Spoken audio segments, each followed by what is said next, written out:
शतकानुशतकांचा मानवजातीचा प्रवास बघत आजही मी इथे ध्यानस्थ बसलोय, शेजारच्या धीर गंभीर समुद्राप्रमाणे.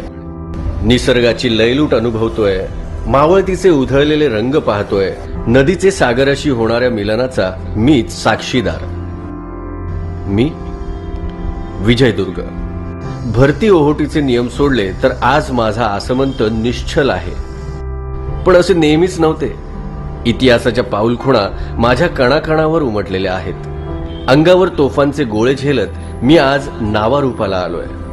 आज मी तुम्हाला माझी कहाणी सांगणार आहे. सुमारे 800 वर्षापूर्वी कोकणात आलेल्या शिलाहार राजा भोज याने 84 बंदरांपैकी माझ्या जागेची निवड केली आणि किल्ला बांधायला सुरुवात केली. तेव्हा जमिनीपासून जवळ असणारे हे एक बेटच होते. मला जंजिरे घेरिया हे नाव त्यामुळेच मिळालेले. आज जो तुम्ही माझा बालेकिल्ला पाहत आहात तो मूळ भोज राजाने बांधलेला. पुढे मी अनेक सत्तांना राज्य करताना पाहिले. कधी काळी यादवांचा गरुडध्वज याच बुरुजावर झळकला. माझ्या रूपाला खरा रंग चढला तो मात्र मराठेशाहीत. एका सुवर्ण सकाळी छत्रपती शिवराय इथे आले आणि घोड्यावर असणारे खोगीर आता समुद्रावरील पालाण झाले. शक्तीची भक्ती करणाऱ्या मावळ्यांनी हे सुबक मारुतीचे देऊळ बांधले. प्रताप मारुतीच्या दर्शनाने त्यांच्याप्रमाणे मलाही स्फुरण चढले. माझ्या मुख्य किल्ल्याभोवती आता शिवाजी राजांच्या मनातला किल्ला आकार घेऊ लागला.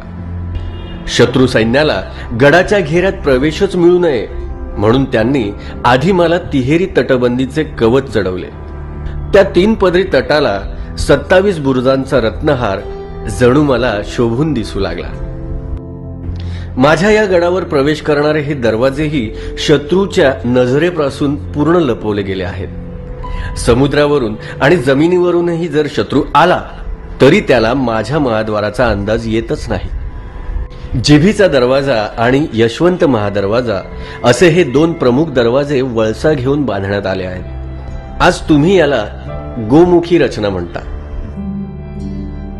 या वाटेवरून चालताना तुम्हाला माझे भक्कम तट दिसतील. उंच उंच उभ्या भिंती दिसतील. ह्या भिंतीवर असलेले हे पांढरे डाग कसले हा प्रश्न तुमच्या मनात आला असेलही. सांगतो, मी अनेक युद्धांचा साक्षीदार आहे. माझ्यावर अनेकदा तोफांच्या गोळ्यांचा वर्षाव झाला. समुद्रातील जहाजांवरून तोफांचे गोळे जिथे मी झेलले त्याचे हे निशाण. लोक याला विद्रूपही म्हणतील, पण मला याचा अभिमान आहे. कारण मी लढलो, शत्रूला नमवले, पण झुकलो नाही. आज 350 वर्षानंतरही उभे असणारे हे माझे यशवंत महाद्वार. गडाचा दरवाजा आज काळापुढे झिजलाय, पण तो आजही त्याच्या वैभवाची साक्ष देतो. शत्रूला अथवा हत्तींना दरवाजावर थेट हल्ला करता येऊ नये म्हणून दरवाजावर असे किलक म्हणजेच खिळे बसवले गेलेत. याच दरवाजावर जुना नगारखानाही होता. कान्होजी आंग्रेंनी जेव्हा इंग्रजांना धडकी भरवून पहिल्यांदा या दरवाजातून प्रवेश केला तेव्हा त्यांच्या विजयाची झडलेली नौबत आजही अंगावर रोमांच उभे करते. माझ्या या महादरवाजाची रचनात्मक मांडणी तर तुम्ही पाहिलीतच, पण याला मजबूत राखण्याकरता समोर हा बलाढ्य बुरुज बांधलेला आहे. याचे नावही तितकेच रोमहर्षक, खूब लढा किंवा 12 तोफा. इथून दरवाजावर मारा करायला येणाऱ्या गलबतांवर तोफांचा मारा होत असे. चहूबाजूंना अग्निवर्षाव करणाऱ्या 12 तोफा या बुरुजावर कामगिरीला होत्या. गडात प्रवेश करताच तुम्हाला काही तोफा, अनेक तोफगोळे दिसतील. ह्या माझ्या पराक्रमी इतिहासाच्या उरलेल्या खुणा आहेत. माझे सगळे बळ माझ्या तोफात आणि या गोळ्यांमध्ये आहे. हे कुल्पी गोळे आजही जिवंत आहेत. यात आजही दारू ठासून बार उडवला जाऊ शकतो. इथेच पुढे तुम्हाला तटात आणखी एक आश्चर्य दिसेल. हे आहेत शिवकाळात खास बांधले गेलेले दुमजली आणि 3 मजली बुरुज. तुम्ही आज याला माडीचे बुरुज म्हणता. याच बुरुजांच्या इमारतीमध्ये सैनिकांचे निवासस्थान होते. चला, तुम्हाला आता माझे संरक्षण करणाऱ्या तटांची सैर करवतो. अथांग समुद्राच्या सागर लाटा माझ्या अंगाखांद्यावर सदैव आदळत असतात, तरीही माझे बुरुज आज भक्कमपणे उभे आहेत। याचे रहस्य आहे ते बुरुजांच्या पायात। शिशाचा रस ओतून माझे बुरुज तुमच्या पूर्वजांनी भक्कम केले। हा जो दर्या बुरुज तुम्ही पाहत आहात ना, याची देखील एक साहसपूर्ण कथा आहे। एका महत्वाच्या युद्धात याने शौर्याची कामगिरी केली। इथून समोर उतरल्यावर तुम्हाला एक चुन्याचा घाणा दिसेल। दगडावर दगड रचताना चुनखडीचे लेअर दिले जात असत, तो चुना मळण्याचा हा घाणा।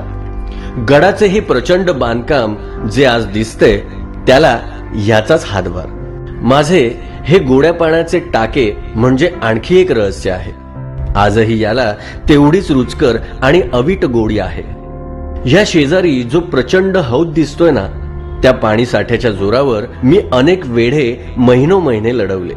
वेढा सुरू असला की शत्रूच्या नकळतही सामान गडावर कसे येत असे, याचे रहस्य पाहिलेत? हा आहे तो गुप्त भुयारी दरवाजा। इथून रसद दारुगोळा गडावर आणला जात असे। शत्रूच्या माऱ्याला सामोरे जाताना या यक्षिणीच्या देवळापुढे अनेक नवस बोलले गेले होते। देवी नवसाला पावणारी म्हणून आजही गावकरी देवीच्या दर्शनाला येतात। इथे ही जी तुम्हाला तोफ दिसते ना, ही तोफ या गडावरच बनवली गेलेली। आज अनेक पराक्रम गाजवलेली ही जाखिणीची तोफ माझी सोबतीण आहे। गडाच्या माथ्यावर फिरताना या ज्या इमारती दिसतायत त्या सुद्धा एकेकाळी गडाचे वैभव होत्या। इथे घोड्यांची पागा होती आणि इथे दुर्गप्रेमींनो, इथे प्रवेश करताना तर मान लावूनच प्रवेश करा, कारण हा आहे मराठ्यांच्या आरमाराचे सरखेल कान्होजी राजे आंग्रेंचा राज दरबार।